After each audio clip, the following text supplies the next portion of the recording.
போடா போ. பொண்டாட்டி பேச்ச கேட்டுக்கிட்டு பெத்ததாய உதறிட்டு போனோம் ஒருத்தனும் உருப்பட்டது இல்ல. போமா, ஒரு மருமக கிட்ட எப்படி நடந்துக்கணுங்கிறது கூட உனக்கு தெரியல. உங்க சண்டையை தீர்த்து வைக்க நேரம் போதில்ல. அதான் தனியா போறேன். போடா. ஆனா ஒண்ணு, இப்ப இந்த வீட்டு படிய விட்டு தாண்டுன மறுபடியும் இதை மிதிக்க கூடாது. அப்படி சொல்லாதம்மா. உனக்கு வயசுக்கு வந்த பொண்ணு இருக்கா, அவளுக்கு நாளைக்கு கல்யாணம் நடக்கணும். அதுக்கு என் தயவு வேணும். முடிஞ்சா கல்யாணம் பண்றேன், முடியாட்டா வியாபாரம் பண்றேன். போடா.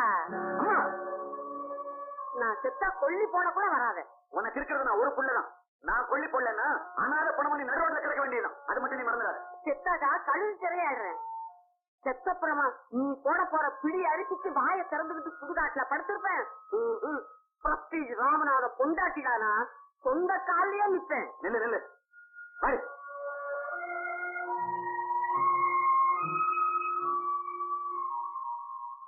35 வருஷத்துக்கு முன்னால அறந்து போன பந்தம்மா